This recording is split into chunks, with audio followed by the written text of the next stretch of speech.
ਏਡੀ ਸੌਖੀ ਗੱਲ ਨਹੀਂ ਹੁੰਦੀ। ਛੇਤੀ ਮੁਸ਼ਕਲ ਹੱਲ ਨਹੀਂ ਹੁੰਦੀ। ਸੁਬਹ ਦੀ ਆਸ ਨਾ ਲੈ ਕੇ ਆਵੀਂ, ਸੋਹਣਿਆ ਸਾਡੇ ਵੱਲ ਨਹੀਂ ਹੁੰਦੀ।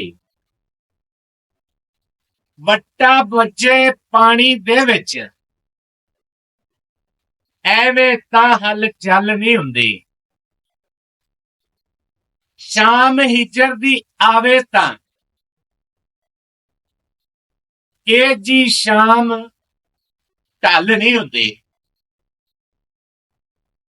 ਸਾਡੀ ਕੀ ਤਬੀਅਤ ਰੱਬਾ, ਨਾਲ ਕਿਸੇ ਦੇ ਰੁੱਲ ਨਹੀਂ ਹੁੰਦੇ। ਆਵਣ ਵਾਲਿਆ ਅੱਜ ਹੀ ਅਵੀਂ, ਪਿਆਰ ਦੇ ਵਿੱਚ ਤੇ ਕੱਲ ਨਹੀਂ ਹੁੰਦੀ। ਸੱਚੀ ਗੱਲ ਤਾਂ ਕਹਿਣੀ ਪੈਂਦੀ, ਬੁੱਲਾਂ ਉੱਤੇ ਛੱਲ ਨਹੀਂ ਹੁੰਦੀ। ਜ਼ਿੰਦਗੀ ਵਾਲੇ ਤੰਮੇ ਵਾਲੀ,